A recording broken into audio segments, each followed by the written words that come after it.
if you really want to invest in the right team member, like take your time with it. Like meet with them as many times as you think you need to. Really get to know them. Let them get to know you. I've interviewed a few people and, they didn't even know what our company did. That's amazing. It is amazing. When you're looking at the whole puzzle of the company, it's like, well, you need to be developing each department. Each department needs to have oversight, and you need to protect the people in that position so that, like, if somebody can't come into work, something happens, that part of the business doesn't fall down. So the brand equity was built through that experience. Like, I got to experience the product, I got to hear the story, how important was the team? Oh, the team was everything. Like the girls, the stylish girls, like they were, well-spoken, they were intelligent, they understood everything. Their product knowledge was like flawless. Hi, I'm Dave Conway, and I'm here with my wife, Jacqueline. Welcome to the 30-Day Year. On this podcast, we're sharing stories, ideas, and philosophies to show you what it takes to turn your annual income into your monthly income. I've learned that the first step to creating a 30-day year is entertaining new ideas that might at first appear strange or even laughable. But stick with us as we reveal that this idea is a very real way to build success. Our plan is to spark curiosity into what you're capable of achieving by exploring ideas around freedom, contribution, work, life, everything. The content may even disturb your perception of life a bit too, which we hope it does. This podcast is not about us, it's all about you. So sit back, relax, and come in with an open mind. Welcome to the 30-Day Year. Jacq, today I want to talk about team building. Okay. Wins, losses, learning. I've got to work with you now for 5 years, and your ability to build a team is significantly better than mine, actually. So I thought for today's podcast, I think it'd be better to pick your mind for the listener. Okay, sounds good. Okay. It's fun. So I want to kickstart with a question. Do you like people? Yeah, I do. You do? What do you like about people? People have stories. People have something interesting about them. Everybody does. And I think people have different skills and talents, and they can come out in different ways. And I think it's cool to get to know someone and figure out what those skills and talents are, and then how to nurture that. So in the last few months, I've heard you kind of commit to a part of your self-image around being a great leader. What's the affirmation that you use for that? Like, what is the intention around that? Well, the great leader piece started a number of years ago, like 2019. I watched the masterclass with Anna Wintour. I've always been like a massive Vogue fan and she actually just like kind of stepped down from editor-in-chief. She's got like a different role now, which was like a big, huge thing in the fashion industry. But in her masterclass, she just said, and this will never leave me, I'm nothing without my team. So people put me on this pedestal and I'm, admired maybe for my work, but like, honestly, it's my team's work. And I love that because I've always loved working on like really small, passionate teams. Like my whole career has been like that. And so when I heard her say that, I was like, I fully agree. I think it's not an I thing. It's a team thing. It's a we thing. And I wanted to create my own team, like within my own company. And like you and I hadn't teamed up at that point. Like we didn't, like you had Conway, but like we didn't do it together. And like I would help here and there, but like it wasn't like a firm thing that we were building together. But I just knew I wanted to be the leader of a team. That was like something I felt called to do. And I kind of forget your original question, but I think that was it. Oh, was it? Okay. Do you think team building is easy? No, I don't. I think it's really tricky. And I think that it's an art and a science, but more of an art. I think dealing with people you're dealing with the mind. You're dealing with different people's minds. And then you're dealing with their personalities and then their attitudes and then trying to manage all of that. Productivity, consistency. Yeah. And then you're trying to develop their capacity. Like capacity is a huge thing. Like you can bring someone in on your team at a junior level, and then you hope to develop a lot of capacity in them for them to grow, right? So that they can feel better in their jobs, so that they can progress and become a manager or a VP or an executive or whatever, however your company is structured. And that just takes time. It takes time, and you have to be patient, and you have to, I like this kind of approach to hiring. It's like hire slow and fire fast. So it's like, if you really want to invest in the right team member, like take your time with it, like meet with them as many times as you think you need to, really get to know them, let them get to know you. And one huge hiring piece that's been so I'd say like game changer was just you and I sitting down and discovering what our values were. That was 2021. I think we sat down and finally did that exercise. Like, what are the values of this company? And then the next layer being like, what's the vision and mission of this company? Yeah. And what are the beliefs of this company? And when we bring people in the door, it's like, they got to be in bed with those ideas. And we got to be upfront about that. And then the next layer that I've introduced into our company now is like, well, what are our expectations of our team? And because I felt that there was confusion over the years where they're like, oh, we don't know how to make you guys happy. And it's like, what's going to make you guys happy? Hey, well, I was trying to figure that out myself too. How do I make myself And happy? when you're in like a startup, or you're in like a business that's just, getting its sea legs or whatever, there's a lot of change that you have. There's a lot of things going up and down, around and round, and you're like trying to figure out your brand message, and you're trying to figure out like the best way to attract clients, and then best way to serve those clients, and things might change a lot. And when you're in that type of environment as a team member, that can be very unsettling, because you're like, oh, my job feels so clear today, and then tomorrow it could be different. Or this main project I'm working on right now could be completely different in level of scope in a month from now. And so you have to have empathy for the staff to be like, that's tough. That's tough to like be like, I'm here working on all of this, and then Dave and Jacq might completely change direction. Like, Dave's not a sales coach anymore. He's a mindset coach. Like, OSAD's closing, we're doing this now. Or our main core messages were revolving around this concept, and now they're around this concept. And so having patience with the founders, but then also having, empathy for the team, and knowing that it's not easy to navigate those changes. And so I think that's a big learning, I think, for any leader, especially in a small kind of startup environment, that you have to have empathy for your team, but you have to support your team, but they also have to live up to the expectations that you set. And so when we finally just detailed out, like, here's what we expect. Like, we expect you to show up professionally. We expect you to deliver communication in a certain way. We expect you to not need to be handheld. Like, we want you to be a self-starter. Like, we want you to get your work done. We want you to, fulfill all of these different things. It just gave them, I think, a bit of insight. Okay, this is what Dave and Jacq actually want from us. And now I can fulfill that. And so putting those elements together, like, let's say you've got like your values, your vision, mission, your beliefs, your expectations, just delivering that to someone right from the get-go, I think gives them context and gives them like, okay, this is the environment I'm coming into. And now I can like mentally prepare for what that's going to be like. And I can do better. I can do better in that environment. Yeah. So yeah. The other great thing about it is that it naturally repels the people that just aren't a fit. Like, I just went through a round of hiring, and we hired somebody, which is very exciting. So she'll start soon. But I interviewed a few people, and, they didn't even know what our company did. That's amazing. It is amazing. And so, and they didn't even know what the coaching industry was. They didn't even know what personal development was. And I was like, oh boy, okay, well, we got some big fundamental issues here. Like, you can't work for a personal development company if you don't even understand the industry and that it exists. You got to have some context, even if you understand it in a small way, or at least lie to me on the interview. I appreciate their honesty, right?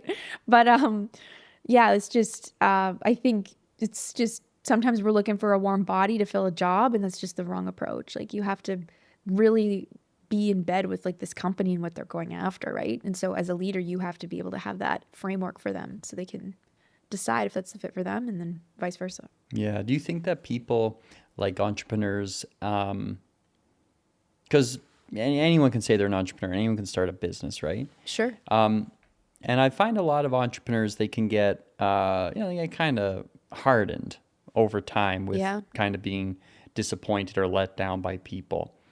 How often do you think it's actually the lack of this values and vision and communicating what the brand really is to the person that's going to come into the organization?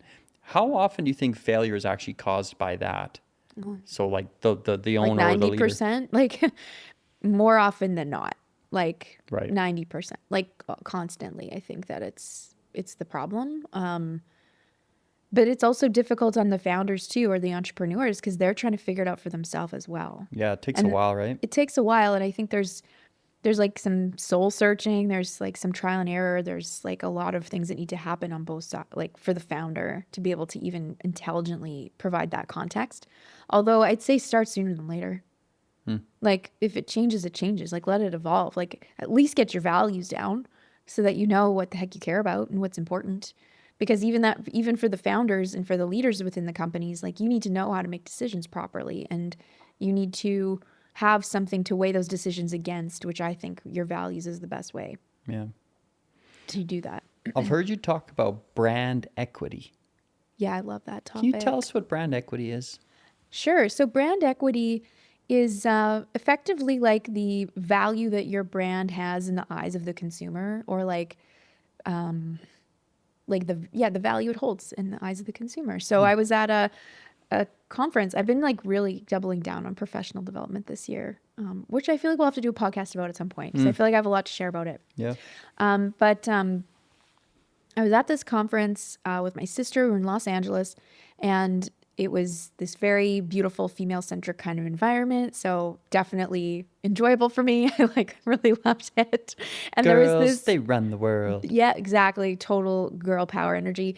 But there was like this marketplace, and there was a whole bunch of different exhibitors set up, right? Like kind of like a typical conference, all the different things you can check out. But what was cool about this event is that it wasn't just like,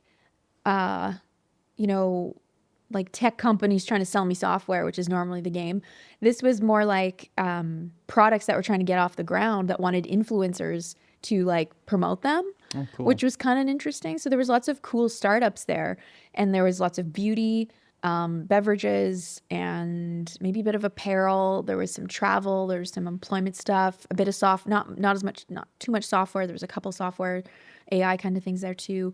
So it was really fun to just go try out all these like new products. And so we go up to this like really pretty looking, it looked kind of like a food truck, but like a pretty girly food truck. And there's these like, very like stylish, beautiful girls working there, and it's a perfume company. And in my brain, I'm like, okay, this is like an elevated Wet n Wild, like, I don't know, whatever, just another perfume company. Like, I don't know, the type of perfume you would get in like a swag bag from like a Sephora event that you would never open. You know what I mean? Okay. Like, the women. I wouldn't know. But yeah, the women would know, but the guys may not know what I mean by that. Anyway, so we walk up to this thing. I'm not expecting much. And so, but the more I talked to the girls, like the representatives of the brand, they loved it. They were like, they knew everything about the product. They knew how it was made. They had this whole other approach to marketing that was, in their opinion, disrupting, the way fragrances were being marketed, because typically a fragrance is marketed with like George Clooney and like Julia Roberts being amazing, and us all just being like, oh God, I just want to be like Julia Roberts, and I have to wear this perfume, and then I'll be so elegant in Italy or whatever, right? It's very kind of like aspirational, and not for the everyday sort of lifestyle. It's very, like I say, aspirational. And so their approach was that it's all about environment, and like the environment that you create through your scent. And so their marketing reflected that. So it was more like nature inspired or textural, and trying to separate it from just like the human glamour element, which was different. I'd never seen it before. And then the more I understood that, and then they're like, well, try the roll-on product, because you put the roll-on, I'm wearing it today, you put the roll-on on, and then you spray it, and then it kind of sets and it lasts longer. And there was this one scent, and I was like, oh, I love this. This smells so good. And the packaging was really chic and really beautiful and modern. And that layering of like their conviction plus the storytelling plus actually enjoying the product, it literally rose to like Chanel levels by the end. So I was like, oh, I like love this product. I want to buy it. I purchased some like $60 roll-on thing or whatever. And I walked away feeling really great about the purchase and then really loving this brand as a result and liking what they were trying to do and achieve with their own business goals. So the brand equity was built through that experience. Like I got to experience the product. I got to hear the story. So how important was the team? Oh, the team was everything. Like the girls, the stylish girls, like they were, well-spoken, they were intelligent, they understood everything. Their product knowledge was like flawless. And they were nice. Like they were kind. Like they didn't give off any sort of, like pretension or, like any of that sort of vibe that might turn you off. Yeah, they contributed to it. Yeah, like in a positive way. For sure. And so they made me want to buy it. They made me want to wear it. They made me want to buy it. And it's like, yeah, well, these girls are cool. I want to be like them. Like they were such great representatives of the brand. So I went from thinking Wet and Wild to Chanel in about a 10-minute, interaction. Yeah. And then spending money on it, which is pretty cool, pretty powerful. Because I saw a lot of different companies and I didn't buy anything from them. Lots of times they were just giving you swag, which is fine too. But none of them compelled me to want to buy anything. Right. But these girls did. And so that was pretty cool to see and witness. And then just gave me just a deepening of understanding of the importance of the experience aligned with the brand, aligned with the human being delivering it, and how it really is this like kind of masterpiece to create a true brand experience. And then the brand equity is built through that brand experience. Yeah, so like as you're saying that, I'm thinking, okay, so who deserves the credit? Is it the two gals or is it the actual person that... Oh, it's the leader. It's the leader that you've never met? No. Yeah, it was I can't remember what his name was. It was a guy that he's the founder, that he started it. But I think I can't remember his name. But the brand's called NOYZ, NOYZ. People want to Google it later and check it out. But LA-based company. But I felt that... what he must understand is like his position in the market, right? Like perfume is a saturated market. Like there's more than enough perfume options in the world. So if you're going to start a perfume company, you're going to have to figure out how to stand out. And he's clearly thought about that and looked at the market and said there's room for, a luxury brand product that feels more approachable and more realistic and more like tangible for the human versus like this aspirational, kind of notion that we may have been sold in the past. Right. So do you have a process for hiring someone? I do. Yeah. Do you want to share it? Sure. I think, I think it comes down to like what area of the business needs investment, and every area of the business needs investment. Like I was at yet another conference this year and with Alex Hermosi, and he shared, or it might have been him or someone on his team, but basically they validated a bit of an inkling that I've had for years, which is that every area of the business needs investment at all times. Like you have to be working on marketing and sales and support and product all the time. Yeah. And each area needs to be improving all the time. And, that's tough because sometimes where I think we've actually made errors in our own business growth is overinvesting in one area. Yeah. Like we overinvested in marketing at times. We've overinvested in sales at times. Or we've grown sales too quickly. The department, I mean. And so when you're looking at the whole puzzle of the company, it's like, well, you need to be developing each department. Each department needs to have oversight, and you need to protect the people in that position so that, like, if somebody can't come into work, something happens, that part of the business doesn't fall down. Yep. So there needs to be like some, a bit of cross training happening, like a few people that understand these inner workings so that if something happens, like we're okay, we can continue on. The whole ship doesn't sink because this one person isn't available to work today or for whatever reason may happen. So I think you have to look at it holistically. You have to look at the whole company holistically and think about, do I have the key people in place that can keep us going and growing? And then do those people have a support network? Like, have I cross-trained enough so that there's like a reduction of risk? And then is each of those people adding value to the end of to the big picture and to the bigger goals? So I think it comes down to like not like over investing in one area at a time. It's like, and then it's like, well, that's easy to say. Like, how do I get the cash to pay for all these people? And that comes down to the stuff you talk about, which is like, well, you're the founder. You got to drive sales. Like, you got to get the money in the door. And then you need a person like Jacq that's going to help you figure out how to construct the team around it, right? Yeah. So that you can continue scaling and growing. So I hope I answered your question there. Well, I'm just going to answer it again, simpler. Yeah. What's your process to hire somebody? Like, if you're going to bring somebody in, and simply, like, what do? Do you make? I see what you mean. Like more tangible, tactical yeah, stuff. like if someone's like, hey, I want to hire someone. What's the process? It's pretty easy. I develop the job description.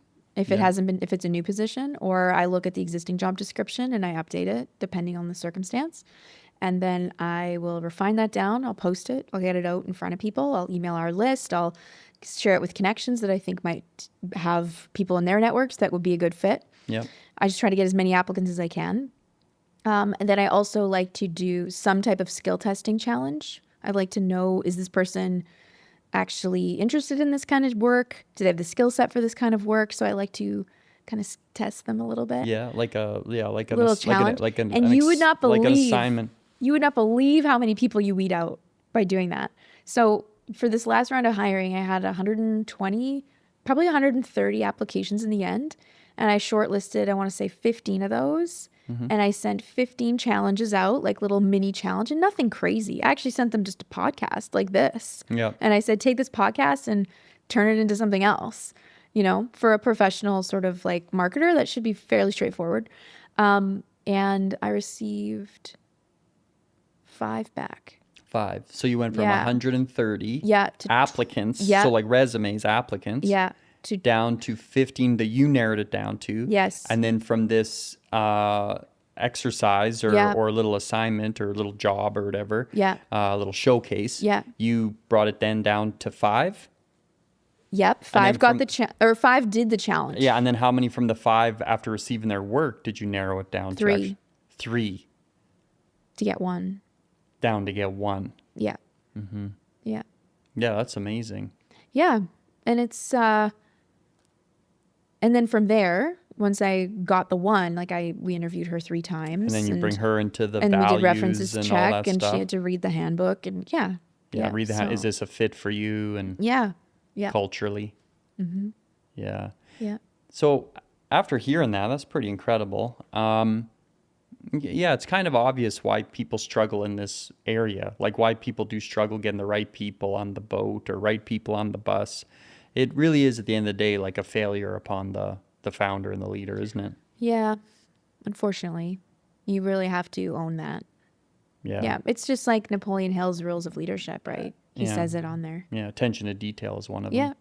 And I'm not all that attentive or stimulated by that stuff. So I got you.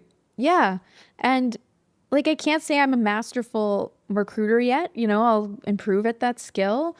I think it's just one of those things, I mean, you have to do it to grow a team. Yeah. So would I rather be working on stuff like this? Probably. But like, we need to have people on the team to do the work that needs to be done. So it's just one of those things. You run a business, you got to learn how to hire people. So when it comes to this brand equity stuff, because when I learned about it from you, I really enjoy it. I was like, oh, this is cool. It's cool. It's interesting. Isn't it? Brand is cool. Like, brand is a really cool idea. Like, I view brand as like a bunch of ideas inside of one idea. So like, even the color that you present is a part of the brand. The attitude, the way you dress, everything is brand. Like, everything is brand. Every human being is a brand, for crying out loud. For sure. And this idea of brand equity, like how your brand portrays itself to the consumer, and as you build up that value, would you say that having the wrong people representing your brand can damage your brand equity? Yeah, 100%. It's the sad truth, but absolutely they can. And they can diminish it in the eyes of, it's because you have to remember, it's like the perception of value that you deliver in the eyes of the client or consumer.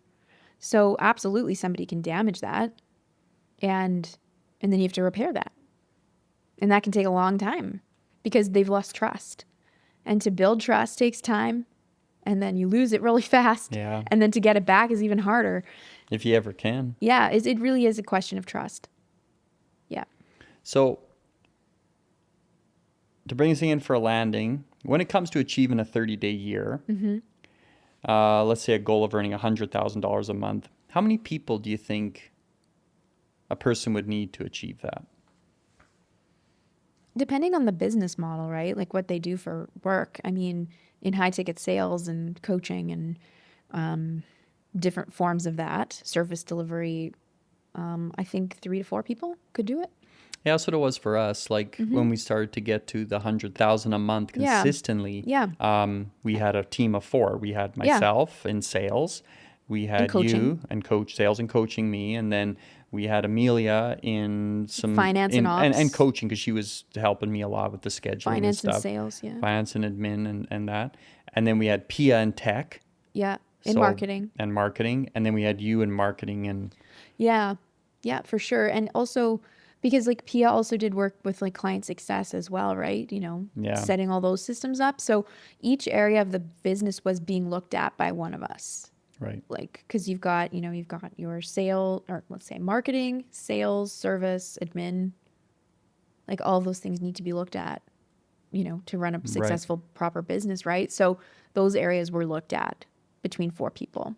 Yeah. Yeah. Could it be done with less? Maybe. Yeah, maybe. Yeah. I don't know. It seems I think to maintain it, you do need help, right? I think someone can have a flash in the pan, but to actually like maintain it, I do think you need help. And I think those people need to be dedicated. I don't think you can work it with fractional people. I think those people need to be like on board, full on. Like us 4 have been full on board since that time. Right. So I think that commitment level needs to be there too. Yeah, full time, right? Yeah.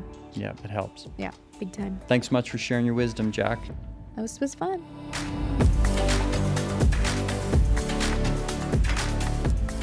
Thanks for listening to the 30-Day Year podcast. If you want to check out more episodes, hit the subscribe button. And if you're interested in learning more about Conway Mentorship, go to conwaymentorship.com. Produced at Sound Lounge by T-Bone.